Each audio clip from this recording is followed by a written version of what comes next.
V-Guard presents कौन जीत रहा है, को पावर्ड बाय सेंसोडाइन एंड विमल। बोलो जुबा केसरी। पंकज भाई देखिए, अभी जैसे मैं नारद राय को कह रहे थे और मुझे डॉक्टर साहब ने करेक्ट किया, सनातन पांडे। जहां पे जीत हार इतने कम वोटों से हुई हो, बमुश्किल 15,000 की जीत हार हुई हो, तो वहां पे एक 40 साल पुराने नेता का आना जाना डेफिनेटली मैटर करता है। अगर वो नेता नहीं थे, किसी लायक नहीं थे, तो वो इतने कद्दावर मंत्री क्यों रहे, वो आपके कैबिनेट मिनिस्टर क्यों रहे, वगैरह वगैरह। तो ये मैं नहीं मानता। जैसे एक चलन चल चुका है, आपने देखा है, कांग्रेस से 15 पूर्व मुख्यमंत्री इस समय भारतीय जनता पार्टी में जा चुके हैं। 15 पूर्व मुख्यमंत्री, चीफ मिनिस्टर्स। एक मुख्यमंत्री जो बनता है तो उसके अगल बगल एक बड़ा इको सिस्टम होता है भाई। उसकी एक लंबी राजनीति होती है, लाखों लोग उससे जुड़े रहते हैं। आप उनको इतने हल्के में नहीं ले सकते कि जाने दीजिए, हटाइए। अभी मैं गुलाम नबी आजाद की किताब पढ़ रहा था। गुलाम नबी आजाद लिखते हैं कि साहब, हेमंत बिस्वा शर्मा, मैंने एकदम सारे मामले सॉल्व कर दिए थे, राहुल गांधी का नहीं, इनको जाने दो, जाने दो।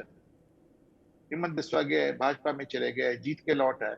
तो ऐसे आप पुराने एक आदमी पे, या तो भाई आप इंदिरा गांधी नहीं है जिनके नाम पे अकेले इतना वोट पड़ जाता था कि आपको किसी की जरूरत नहीं पड़ती थी। तो राहुल गांधी, इंदिरा गांधी। अच्छा, दूसरी बात आप ये देखें, अरे अखिलेश यादव, उनके लिए दो चीजें मैटर करती हैं। पहली चीज, मैं बार बार कह रहा हूं, अभी इतना हम लोग इतने 2 महीने से बहस कर रहे हैं, इतना लंबा चुनाव चल गया पंकज भाई, हम लोग बहस कर करके थक गए। पता नहीं कैसे हम लोग चुनाव लड़ लड़ के नहीं थके। तो 2 महीने में एकदम बहस करते करते इतनी बार बातें हो चुकी। मैंने कई बार दोहराया, अब 3 दिन बाद, 4 दिन बाद आपको एग्जिट पोल आ जाएगा, 6 दिन बाद आपको नतीजे आ जाएंगे।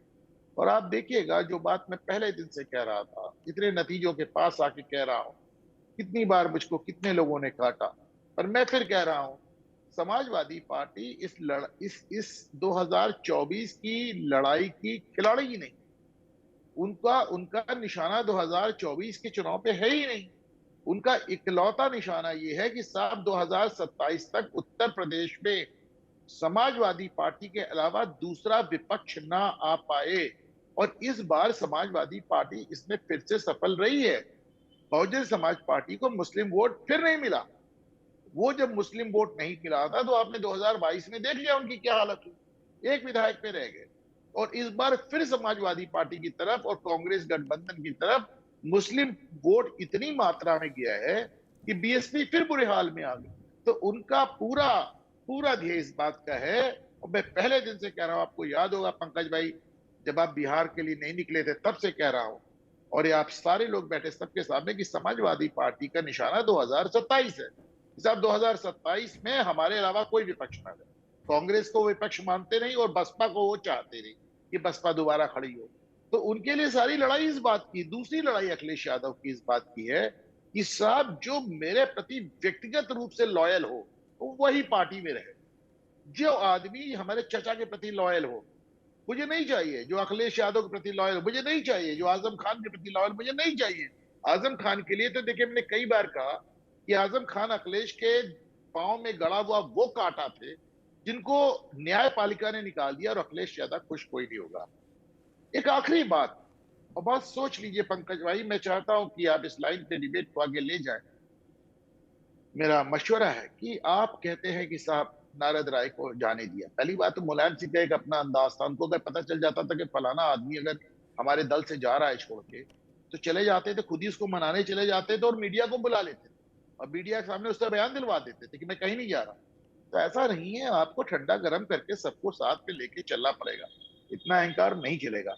दूसरी बात, आपको लगता है कि बेनी बाबू को छोड़ दिया, रेवती रमन को छोड़ दिया, आजम खान को छोड़ दिया, शिवपाल को हटा दिया, नारद राय को जाने दिया, पूजा पाल और ये मनोज पांडे, और कितने नाम आप गिना रहे हैं। एक बार एक आदमी का नाम आप भूल जा रहे हैं पंकज भाई। अखिलेश यादव ने अपनी राजनीति की असली शुरुआत मुलायम सिंह को हटा के, उनकी राजनीति की असल शुरुआत अपने पिताजी और समाजवादी पार्टी के राष्ट्रीय अध्यक्ष मुलायम सिंह को उनकी इच्छा के खिलाफ बर्खास्त करके की थी।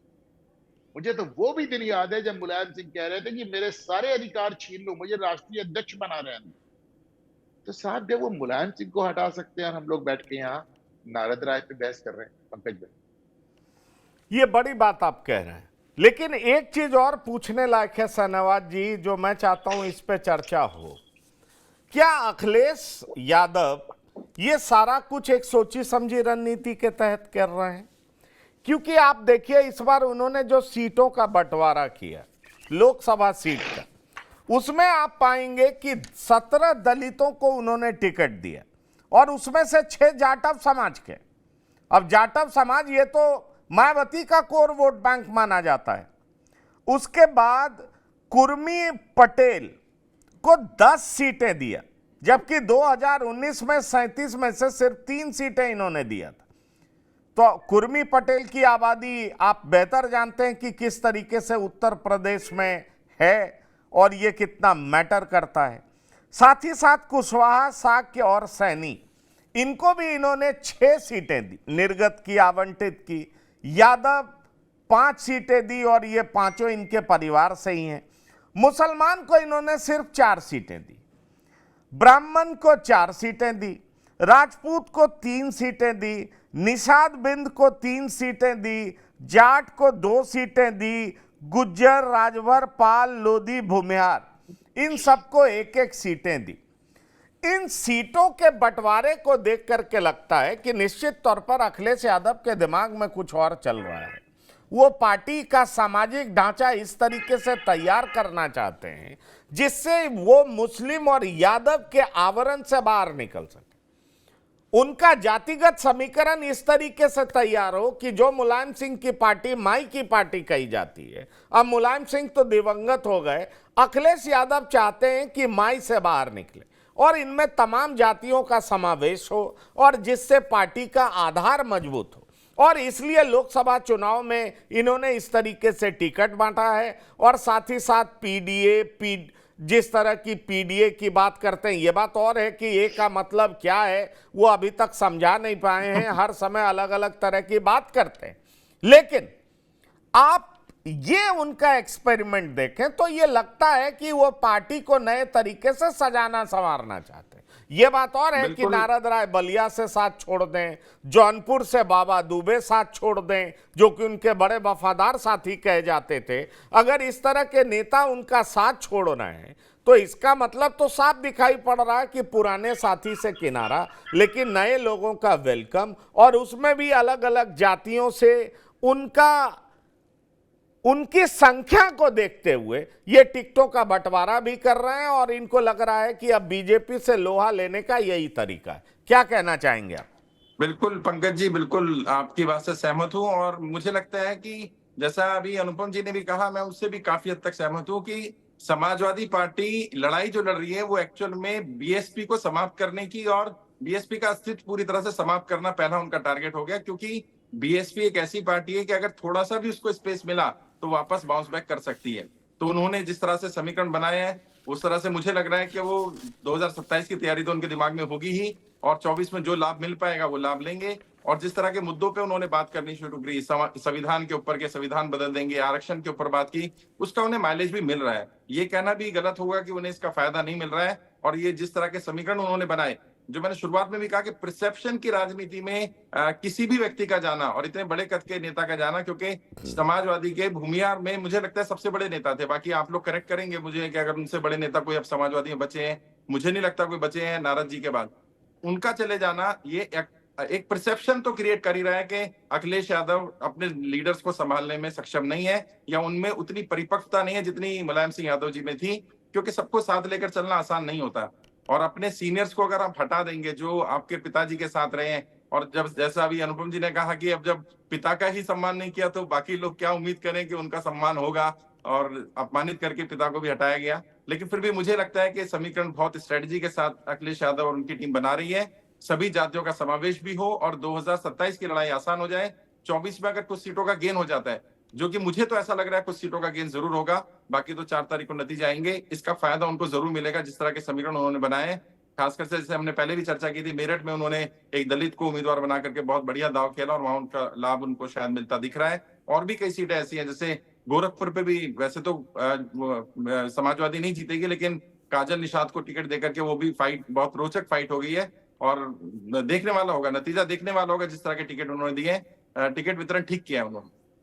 महेंद्र सिंह जी, मैं आपके पास आना चाहूंगा। जिस तरीके से मुलायम सिंह तमाम जाति के नेता को अपने साथ रखते थे और वो बड़े नाम थे, क्या अखिलेश यादव अभी तक इसमें सफल होते दिखाई पड़ रहे हैं आपको? मुझे तो ऐसा दिखाई नहीं पड़ता। उनके आसपास कोई ब्राह्मण बड़ा नेता भी नहीं दिखाई पड़ता है। मनोज पांडे थे, वो भी छोड़ करके चले गए। अगर हम कहें कोई ठाकुर बड़ा नेता हो तो वो भी मुझे दिखाई नहीं पड़ता है कि कोई ठाकुर बड़ा नेता उनके साथ हो। अगर हम कहें कि कोई मुसलमान नेता है क्या उनके साथ जो बड़ा दिखता हो, तो वो भी मुझे दिखाई नहीं पड़ता है। आजम खां से उनका किस तरह का रिश्ता है, अब ये पब्लिक डोमेन में है, लोग समझ रहे हैं कि आजम खान से उनके किस तरह के रिश्ते हैं। ऐसे में बड़ा सवाल उठता है कि जिस तरीके से अखिलेश यादव पार्टी को चलाना चाह रहे हैं, क्या आप उन्हें सफल राजनीतिक के तौर पर देख पा रहे हैं? क्योंकि जब से उन्होंने राष्ट्रीय अध्यक्ष का पद संभाला है, तब से एक चुनाव तो जीत नहीं पाए,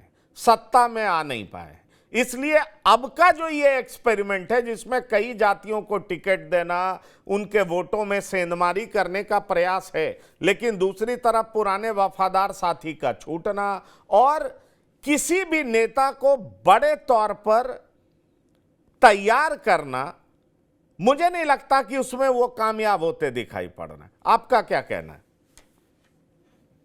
नहीं, देखिए पंकज जी, निश्चित रूप से ये आप कह सकते हैं और ये सही बात भी है कि जिस तरीके से मुलायम सिंह यादव तमाम जातियों को के बड़े नेताओं को, अगर वो बड़े नहीं होते थे तो मुलायम सिंह यादव ने उनको बड़ा बना दिया अपने साथ जोड़ के। लेकिन मुझे लगता है कि अखिलेश यादव ने जो एक पीडीए, अगर हम टिकट डिस्ट्रीब्यूशन के संबंध में बात करें तो जो उन्होंने पीडीए की राजनीति की है, उनका पूरा का पूरा जो है, उनका पूरा फोकस जो है वो नॉन यादव ओबीसी पे है, जिसको अति पिछड़ा आप कह सकते हैं, चाहे कुर्मी हो, पटेल हो, इन तमाम जातियों पे है। और उनका ये भी फोकस है कि जो इनके परंपरागत ठेकेदार रहे हैं, उनको अलग करके इनको सीधे समाजवादी पार्टी से जोड़ने का। आप देखिए कि चाहे वो दारा सिंह हो, चाहे जो है राजभर हो, चाहे पल्लवी पटेल हो, पूजा, मतलब तमाम ऐसे नेता हैं जो गैर यादव पिछड़ा वर्ग से संबंधित हैं, जिनको कोई तवज्जो नहीं थी अखिलेश यादव ने। और मुझे इसके पीछे सिर्फ एक ही कारण नजर आता है कि वो खुद इन नेताओं को अपने पार्टी से, इस बार अगर टिकट डिस्ट्रीब्यूशन की बात करें, अगर उम्मीदवारों के चेहरों पे चुनाव लड़ने की बात करें, तो अगर कुछ सीटों को छोड़ दें जहां बार बार कैंडिडेट बदले गए, चाहे श्रावस्ती हो, चाहे मुरादाबाद हो, तब उन सीटों को छोड़ दें तो टिकट डिस्ट्रीब्यूशन में कहीं न कहीं भारतीय जनता पार्टी के टिकट डिस्ट्रीब्यूशन से बेहतर टिकट डिस्ट्रीब्यूशन समाजवादी पार्टी ने किया है। और मैं ये बहुत जिम्मेदारी के साथ कह रहा हूं कि अगर उम्मीदवारों के चेहरे पे चुनाव लड़ा गया तो भारतीय जनता पार्टी को मुश्किल होगी। और शायद भारतीय जनता पार्टी ये जानती है कि उनके जो सिटिंग एमपीज हैं, उनके खिलाफ एक बड़ी एंटी इनकम्बेंसी है, क्योंकि वो अपने क्षेत्र में नहीं गए हैं, उन्होंने अपने क्षेत्र के लोगों की समस्याओं को नहीं सुना। तो निश्चित रूप से एक कोशिश अखिलेश यादव कर रहे हैं। हाँ, वो कितने सफल होते हैं, क्योंकि उनका अगर ट्रैक रिकॉर्ड देखें तो आपकी बात एकदम सच है कि वो किसी से भी वो गठबंधन करने के लिए, समझौता करने के लिए, उनको उनसे हाथ मिलाने के लिए अखिलेश यादव बहुत ही सहज रूप से आगे आते हैं, लेकिन उतने ही जल्दी उनसे उनका संबंध विच्छेद, वो संबंध निभा नहीं पाते हैं। जिस तरीके से आप देखिए मायावती के साथ हुआ, राजभर के साथ हुआ, स्वामी प्रसाद मौर्य के साथ हुआ, और तमाम ऐसे नेता हैं। अखिलेश यादव उस तरीके से उस संबंधों को लंबा, जो एक राजनीतिक जो परिपक्वता होती है, वो करके ले जाने में वो बहुत सक्षम नहीं रहे हैं, अगर उनका इतिहास देखें तो ये निश्चित रूप से साफ है कि अखिलेश यादव कोशिश कर रहे हैं, चुनाव में भी एक प्रयोग कर रहे हैं कि क्या इन जातियों के लोगों को टिकट देके हम सीधे रूप से अपने साथ जोड़ सकते हैं। वी-गार्ड प्रेजेंट्स कौन जीत रहा है, को पावर्ड बाय सेंसोडाइन एंड विमल। बोलो जुबां केसरी।